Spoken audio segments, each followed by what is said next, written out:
একটা চিপস কিনে দিলে একটা বাচ্চাকে, একজন ভদ্র মার্জিত ফ্যামিলির মানুষ তাদের বাচ্চাকে শিখায়, আব্বু আঙ্কেলকে থ্যাংক ইউ দাও, আঙ্কেল তোমাকে একটা চিপস কিনে দিছে। 10 টাকার একটা চিপসের জন্য বাবা শিখাইছে, মা শিখাইছে, আঙ্কেলকে ধন্যবাদ দিতে হয়। আর এই কায়নাতের সব কিছু দিয়ে যিনি আমাকে লালন করছেন তাকে সেজদা দিতে হয় না? এইটুকু শিখাইলেন না? কি ভদ্রতা শিখাইলেন, কি আদব শিখাইলেন বলে? আল্লাহ তাআলা বুঝদান করেন। কুল হুয়াল্লাযী যারাআকুম ফিল আরদ ওয়া ইলাইহি তুহশারুন। আল্লাহ তাআলা বলেন, হে নবী আপনি বলে দেন, আল্লাহই তোমাদেরকে গোটা পৃথিবীতে ছড়িয়ে দিয়েছেন। কে কোন জেলায়, কে কোন দেশে, কে কোন ভাষায়, হ্যাঁ, সব কিছুর ফয়সালা কার? আমরা কেন কুমিল্লায়, তারা কেন রংপুর, আমরা কেন বাংলাদেশে, তারা কেন সৌদি আরবে, কার ফয়সালা? আল্লাহ। সব মানুষকে জমিনের বিভিন্ন অঞ্চলে আল্লাহই ছড়িয়ে দিয়েছেন। তবে ওয়া ইলাইহি তুহশারুন, আল্লাহ বলে আপনি এটা বলে দেন, সকলকেই আবার একত্রে আল্লাহর কাছেই হাসরের ময়দানে জমা করা হবে। সুবহানাল্লাহ। ওই যে জাল দেখলে বোঝা যায় না, পুকুরের মধ্যে জাল যখন মারে তো এটা তো এমন সুন্দরে ছড়ায়া দিছে, একটু পরে তিনি আবার টান দিয়া এই জাল গুটায় ফেলে। আল্লাহ তাআলা বলেন, আমি এই কোটি কোটি মানুষ জমিনের সর্বত্র ছড়িয়ে দিয়েছি, আবার আমি একদিন এটারে গুটাইয়া এক মাঠে জমা করে ফেলব। ওয়ায়াকুলুনা মাতা হাদাল ওয়াদু ইন কুনতুম সাদিকিন। আল্লাহ বলে, নাফরমান পাপীরা তারা বারবার নবীকে বলে, হে মুহাম্মদ যদি তুমি সত্যবাদী হও তো সেই ওয়াদাকৃত দিন হাসরের মাঠ কই হচ্ছে না কেন? কোন দিন হবে বলো?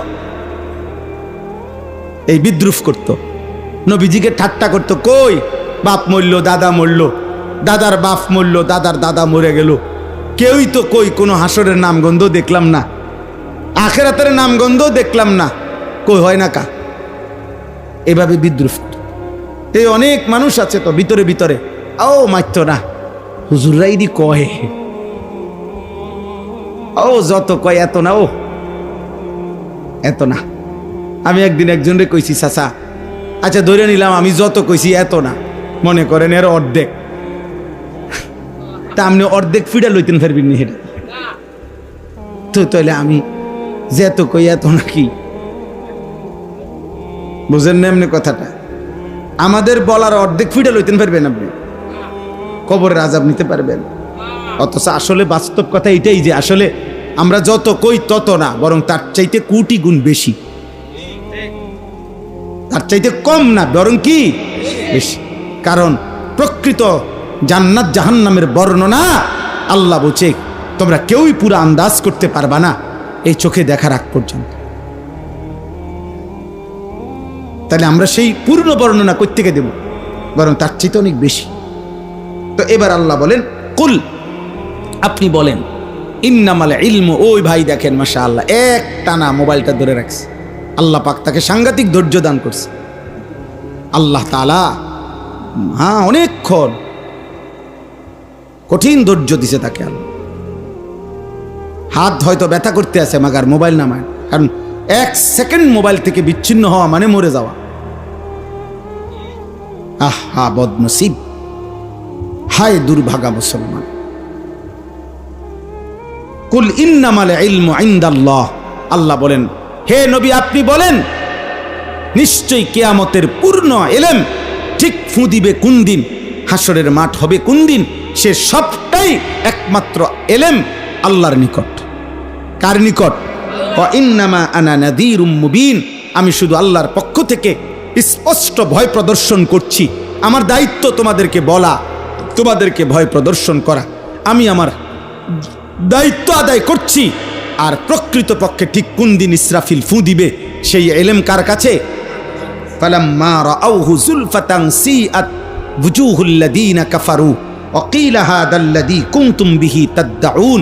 আল্লাহ বলেন সত্যি সত্যি একদিন হঠাৎ যখন ইসরাফিল ফু দিবে আর হাসরের মাঠ কায়েম হবে, সবগুলো বেঈমান কাফের তাদের চেহারাটা হাসরের ময়দানকে যখন সত্যি সত্যি দেখবে তখন চেহারাটা কালো হয়ে যাবে, আর ফেরেশতারা বলবে, হে বেঈমান, এটাই সেই দিন যেদিন দুনিয়ায় অহংকার করে তুমি বারবার দাবি করতা হয় না কা হয় না কা, এই হইল আজকে,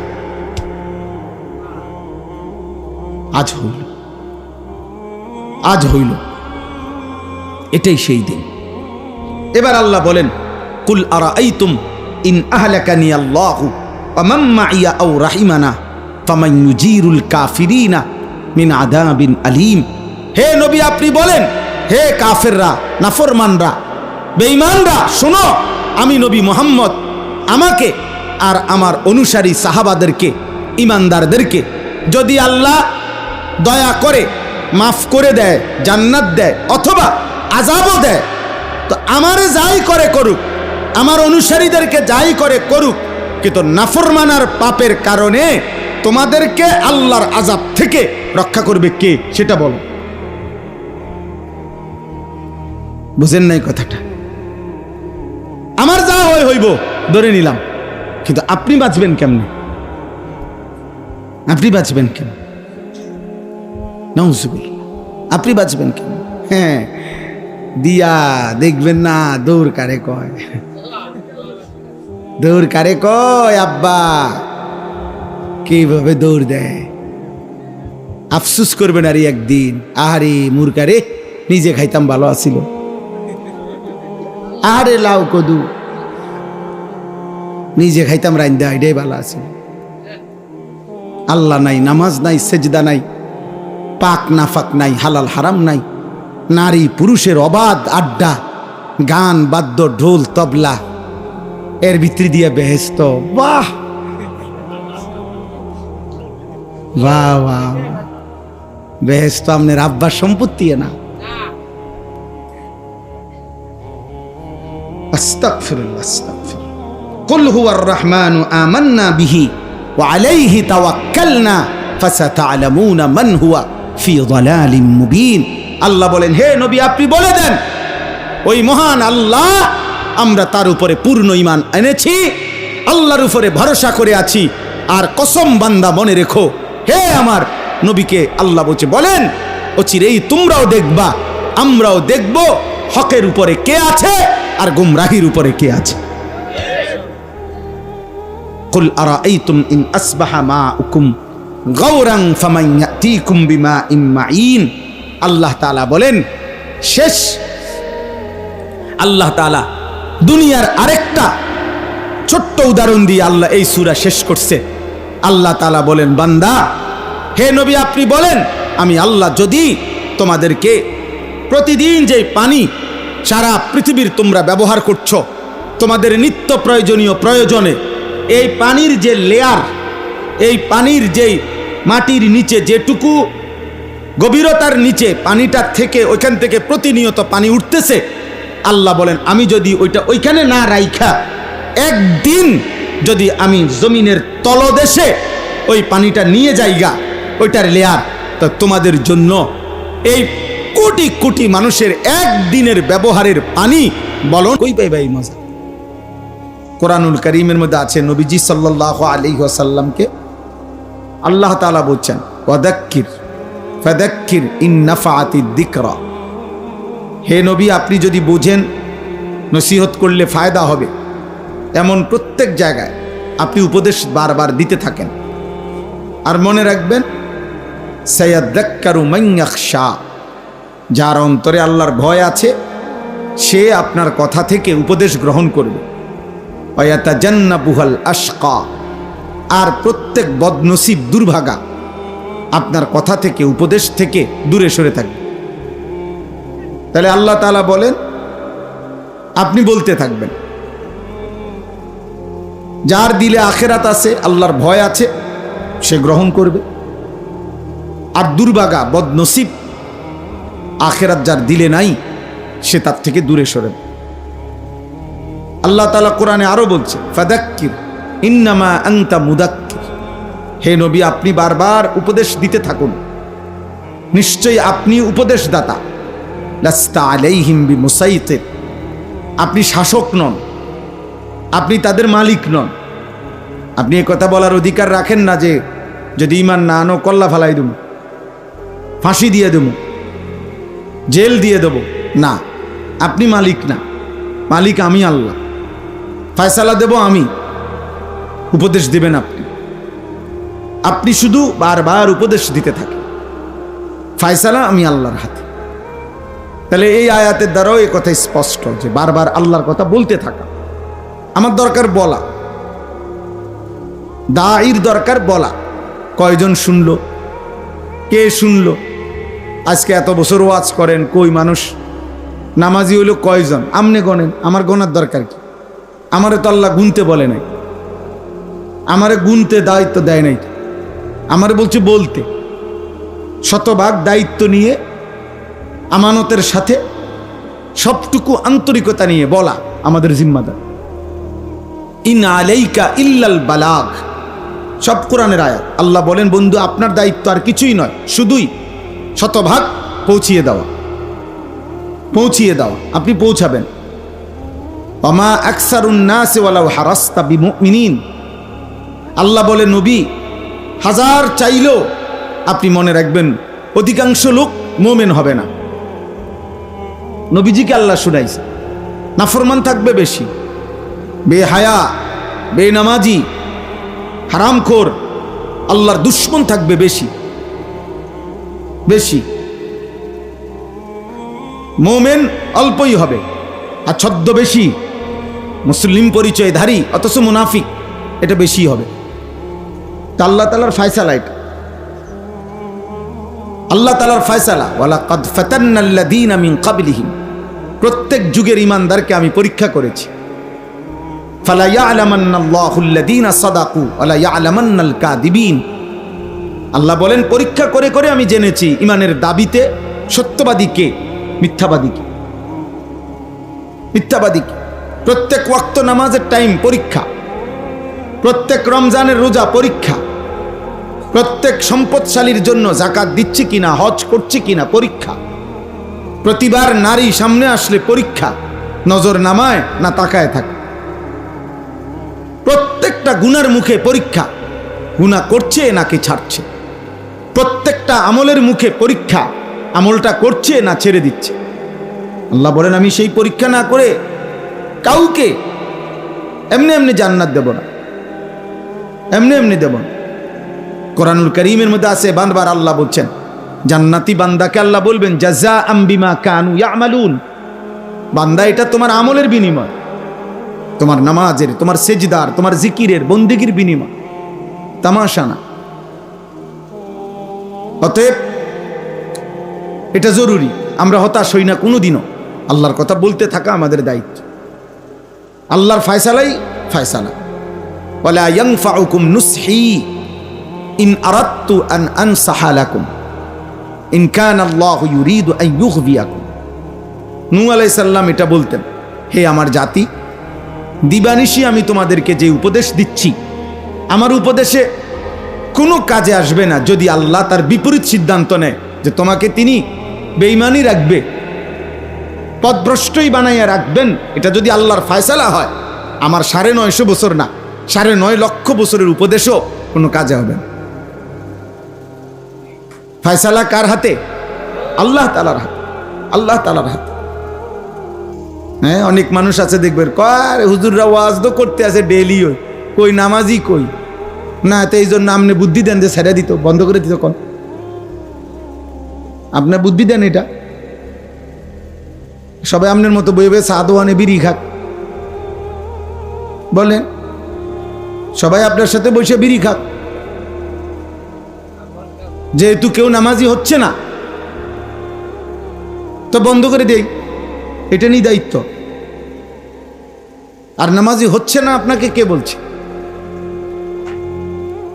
কে বলছে পরিবর্তন হচ্ছে না? প্রতিদিন পরিবর্তন হয়, প্রত্যেক দিন। খোদার কসম, এই বাংলাদেশেও প্রতিদিন আমাদের মুসলিম কিশোর, যুবক, নওজোয়ান ছেলে হাজারো প্রতিদিন ১ জন, ১০ জন, ২ জন, ৪ জন আল্লাহর দিকে ফিরছে।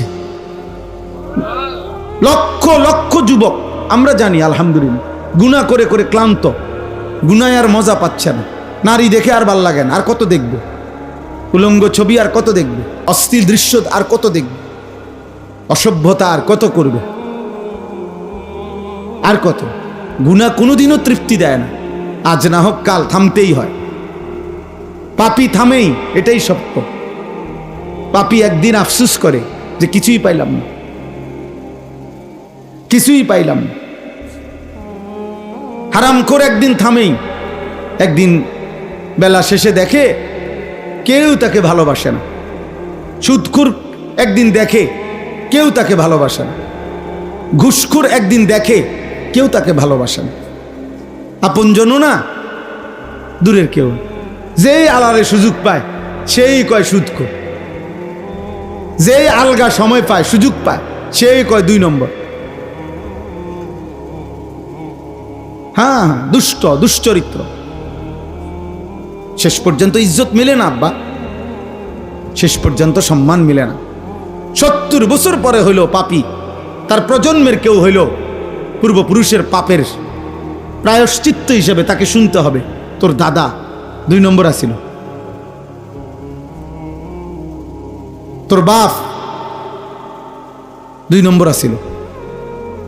আমরা জানি, লম্বা কথা কইস না। কোনো পাপী আখেরাত তো নাই, দুনিয়াতেও নাই, ইজ্জত মিলে না, এটাই সত্য। ইতিহাস বারবার এটাই দেখাইছে, আমরা পড়ছি আলহামদুলিল্লাহ। ইতিহাসের হাজারো বই, হাজারো পৃষ্ঠা আলহামদুলিল্লাহ আমরা পড়ছি, দেখছি। বারবার ফিরে ফিরে আসে ইতিহাস এটাই, যে পাপী, জালেম, নাফরমান, চরিত্রহীন লজ্জিতই হয়, লজ্জিতই হয় শেষ পর্যন্ত। এই জন্য আব্বা এটা বোঝা উচিত, মূলত ফায়সালা আল্লাহর হাতে। আল্লাহর দয়া ছাড়া, আল্লাহ তাআলার মেহেরবানি ছাড়া ইবাদত, আমল, আখিরাত, নামাজ, বন্দেগী, পরকালের অনুভূতি অনেক বড় নিয়ামত। ভাত খাওয়া কোনো নিয়ামত না, বিরাট কিচ্ছু না। পেশাব পায়খানা কোনো নিয়ামতের কিছু নেই, স্বাভাবিক বিষয়। তো গরু ছাগলের এই চাহিদা পূরণ হয়। ঘর দুয়ার, বিল্ডিং, দালান, এটা কোনো নিয়ামত না। গরু ছাগলও বিল্ডিং এর মধ্যে থাকে। ইউরোপ আমেরিকার মধ্যে শুকর পালে সেন্ট্রাল এসিওয়ালা বিল্ডিং এ, কুত্তা পালে একদম ফুল এসিওয়ালা ভবনে, সেন্ট্রাল এসি। হেলিকপ্টার দিয়া ক্ষেতের মধ্যে সার দেয়। 1 কোটি টাকা দামের গাড়িতে, 80 লাখ টাকা দামের গাড়িতে জাপানে ছাগলের ঘাস টানে। ওরা কিছুদিন চালাইয়া দিলে 5,000 কিলো, 10,000 কিলো এরকম কিছু চালাইয়া দিয়া ফাটাই দিলে এটা আমাদের দেশে হয় ইনটেক ব্র্যান্ডেড গাড়ি। বুঝেন নাই? হ্যাঁ, তাহলে এই জন্য বললাম দুনিয়া এবং এর মধ্যে যা কিছু আছে এটা আমার অর্জন হয়েছে, শুধু হচ্ছে, এটার মধ্যে সফলতা না। সফলতা আখেরাত, কামিয়াবি আখেরাত, আমারও আপনারও, জওয়ানেরও বুড়োরও, মাদেরও বোনদেরও, মানুষ মাত্রই কামিয়াবি আখেরাত। এই জন্য এটুকু বুঝা এটা জরুরি। 2-4 জন এখনো মোবাইলে ধরে রাখছেন হাতে, আমি নিষেধ করা সত্ত্বেও, এমন বেয়াদব চলে গেলে ভালো, এমন 2-1 জন বেয়াদব উঠে গেলে ভালো হয়। আর নাই তো এর পরের বার আরো একবার সতর্ক করলাম, এবার কিন্তু ডাইরেক্ট ধমক দুম। এজন্য ভাই এটা জরুরি, অনুভূতি চাই। আমাদের প্রিয় হযরত মাওলানা মুফতি আমজাদ সাহেব, আপনারা শুনতেছিলেন, আমি আইসাও শুনতেছি, বলছেন রাসূলুল্লাহ সাল্লাল্লাহু আলাইহি ওয়াসাল্লাম একটি আমল হজ, কি পরিমাণ কঠোরতা করছেন নবীজি, কি কঠোর কথা বলছেন, যে আমার যে উম্মত ফরজ হয়েছে অথচ হজ করলো না, মরে গেল। আল্লাহ নবী সাল্লাল্লাহু আলাইহি সাল্লাম বললেন, এটা হয় ইহুদি মরছে নয় খ্রিস্টান মরেছে। আমি জানি না এটা ইহুদি মরলো না খ্রিস্টান মরল, মানে এনে কিন্তু এভাবে বলে নাই যে এটা কি মুসলমান মরছে না ইহুদি মরছে, এটা বলে নাই। এটা কি মুসলমান মরলো না খ্রিস্টান মরলো, এটা বলে নাই। বলছে এটা হয় ইহুদি হয়ে মরছে না খ্রিস্টান হয়ে মরেছে, মুসলমান হয়ে মরে নাই, এটা নিশ্চিত। এবার কাফেরের কোন আইটেম, কি ইহুদির আইটেম না খ্রিস্টান আইটেম, নবীজি বলেন এটা আল্লাহ পাক জানে, বাকি এটা মুসলমান না। কি বসে রয়েছে উনি, আমার দায়িত্ব আমি শেষ করছি হুজুর, তারা 4 জনরে বিদেশ পাঠাইছি। এবার তারা যদি কোনোদিন তাকে বিবেকে কুলায়, ফুতেরার তারা যদি দয়া করে টাকা দেয়, তারা যদি তাগো আব্বারে হজে ফাডায়, তাইলে যাইলাম হইলে, নাই তো আমার পক্ষে সম্ভব না। না, আমনের পক্ষে সম্ভব শুধু বন খাওন। আমনের দায়িত্ব হইল শুধু সাদোয়ানে গপ মারন, লম্বা লম্বা কথা কন, এটাই আমনের শেষ জীবনের কাজ। শেষের 10 বছর শুধু আমনেরে সাদোয়ানের জন্য বানাইছে।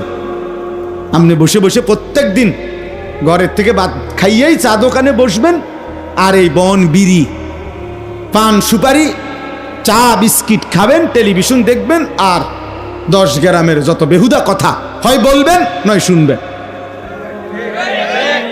খালাস, চাচারা এই ডিউটি, শেষ বয়সের ডিউটি, ওনার আর কোনো কাজ নাই। ওনার তো কাজ তো যেটা উনি করার করছেই, তারা 13 জনরে তো বিদেশ পাঠাইছেই। তাহলে বোঝা গেল ছেলের যদি দয়া হয় তাইলে হজ ফরজ হয়। কথা বলে না, বুঝেন নাই আমার কথাটা? ছেলের দয়া হইলেনি হজ ফরজ হয়। তো এটাই তো বলছে হুজুর, এটাই তো বুঝাইতে চাইছে আমাদের কি পরিমাণ মুসলমানের উপরে হজ ফরজ। 12 লক্ষ টাকা করে 3 ফুটের লেগা 3 বার 36 লাখ টাকা ব্যবস্থা করছে উনি, কিন্তু আল্লাহর ঘরের জন্য উনি 6 লাখ টাকা ব্যবস্থা করার মতো হিম্মত কলিজায় ওনার নাই। কারণ এই হৃদয়ে যে আখেরাত নাই, নিজের মরণের ভয় নাই, নিজের জন্য নেকির দরকার নাই, আমার ফুতের লেগে সারব, জি ফুতের লেগে করিয়া গেছি, সার্থক আমি। আহা না আব্বা, জিফুতের জন্য করা কেউ নিষেধ করে নাই, জিফুতের জন্য উপার্জন কেউ বন্ধ করে নাই, কিন্তু নিজেকে ভুলে গেলেন কেন? আপনার আখেরাত ভুলে গেলেন কেন? ভুলে গেলেন কেন? সম্পদ আছে, ও ফুতে যদি দয়া করিয়া টাকা দেয় তাহলে কোরবানি দিব। ও মা, তো তুই টিয়া না দিলে আব্বাই করতে কোরবানি দিব না। আপনি করতে কোরবানি দিবেন, আপনি হাঁটবেন ঈদের দিন, আপনি গ্রামে গ্রামে হাঁটবেন, বুঝলেন না? আগে ডাইরেক্ট কি কন হুজুর, আমি করতে টিয়া আনু ডাইরেক্ট, অথচ উনি এখনো পূর্ণ সম্পত্তির মালিক, এখনো অ্যাকাউন্ট ওনার নামে, এখনো ওনার কাছে কোরবানি ফরজ ওয়াজিব হওয়া পরিমাণ সম্পদ আছে, টাকা আছে, জমা টাকা আছে, বুঝতেই চায় না। কদ্দুর বেলে যে যাইয়া বুঝি না, একজন আলেমের জিগাই যে হুজুর আসলে আমার জমি আছে এরকম, ব্যাংকে টাকা আছে এত, অথবা আমার আছে এই নাই এই, আমনে কদ্দুর চাইয়া শুননা আমার এটা বুঝাইয়া দেন, আমার উপরে হজ ফরজ কিনা, আমার উপরে কোরবানি ওয়াজিব কিনা। আপনি এটা একজন আলেম থেকে বুঝে নিতে অসুবিধা কি? আলেমে চুরি করে নিবে গা আপনার টাকা? হ্যাঁ, আলেমে ডাকাত তো, তাহলে আপনি জিজ্ঞাসা করলে ক্ষতি কি? বলেন আপনারা, এখানে যদি 10 জন বুড়ো মানুষ হন, 20 জন বুড়া মানুষ হন, আপনি কোন দিন নিজে বুঝা গিয়া বলে আমি গেছি হুজুরের কাছে, আমি হিসাব দিছি, আমার সম্পত্তি এই, আমার ব্যাংকে এত টাকা, আমার জমি এতটুকু, আমার কাছে আছে এই, আমার উপরে হজ ফরজ কিনা, আমার উপরে কোরবানি ওয়াজিব কিনা, আমার উপরে জাকাত ফরজ কিনা, এটা বুঝতে গেছেন আপনি, নিজে বুঝে আসছেন, এমন 100 না 1000-এর মধ্যে একজন মিলা কঠিন হয়ে যাবে। ওই মনে হইলে দেয়, মনে হইলে আমগো বাইত কোরবানি হয়েছে, আমগো ঘরে হ্যাগো ঘরে কোরবানি হয়েছে শেষ।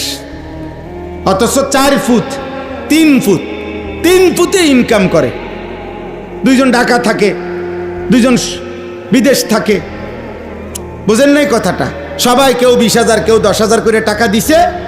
এবার ঘরের মধ্যে দুজনের নামে, হয় মার নামে নয় বাপের নামে নয়, তারা দুজনের নামে কোরবানি দিয়ে দিছে। হ্যাঁ, এই তো কোরবানি হয়েছে তো আমগো ঘরে। এটা নি কোরবানির বিধান? কোরবানি বুঝিয়ে 4 ফুটের ইনকাম মিলাইয়া বাপের নামে কোরবানি দেওয়া, এটারে নি কয় কোরবানি? তো আপনার নামে যে কোরবানি দিলেন, এটা তো কোরবানি হয়েছে আপনার, তো তার উপরে যে কোরবানি ওয়াজিব, তো এইটা ওইটা কি? ওইটা কে আদায় করবে? বুঝেন নাই কথাটা? প্রবাসী ছেলেটার কাছে তার উপরে তো কোরবানি ওয়াজিব হয়, তো তার কোরবানি কই? বুঝেন নাই আমার কথাটা? বাবা মার নামে কোরবানি দিছে, বাবা মার পক্ষ থেকে ওনা করে টাকা পাঠাইছে, ভালো কথা। টাকা তো সে সারা বছরেই পাঠায়, তো তুমি তোমার মা বাপের দিছো, তো তুমি দিবা না? মা বাবার হক হিসাবে তুমি মা বাবার খেদমত হিসাবে দিছো, তো তোমার কোরবানির টাকা কই? এই 30,000 দিয়ে দিছি, এডি মিলাইয়া দেন জবাই। আরে আমরা ঘরে কোরবানি হইলে তো আমরা ঘরে বেডিতে একজন বাচ্চা উগা, কে খাইবে এত গোস্ত হুদা নষ্ট করে? কে খায় গোস্ত? গরুর গোস্ত খায় কয়জনে? এটার নাম নি কোরবানি? গরুর গোস্ত খায় কয়জনে? এ কথা চিন্তা করে নি আপনি কোরবানি দিলেন, এটা ইবাদত? এটা কি গোস্ত খাওয়া? এটা শরীয়তের আমল না। রাসূলুল্লাহ সাল্লাল্লাহু আলাইহি সাল্লাম বলছেন, যার উপরে কোরবানি ওয়াজিব অথচ সে কোরবানি করলো না, আল্লাহর কসম নবী বলছে সে যেন মুসলমানের ঈদগাহে না আসে, সে যেন মুসলমানদের সাথে নামাজ পড়তে না আসে। নিষেধ করছে, ফালা ইয়াকরাবান্না মুসাল্লানা। লক্ষ লক্ষ মহিলার উপরে কোরবানি ওয়াজিব, লাখ লাখ, বর্তমান সময়ের 99% মহিলার উপরে কোরবানি ওয়াজিব। খবরও নাই, ও ফিতরা দিছে 70 টাকা, বেডিরে বুঝাই দিছে তোমার নামে ফেতরা দিছি, একের জোরে আইয়া কইছে চিন্তা করো না, দিছি তোমার নাম, তোমার বেহেস্তের বুঝ করে দিছি 70 টাকা দিয়া আল্লাহর রহমতে বেহেস্ত আশা করি হয়ে যাবে। বেহেস্তের দাম দিছে 70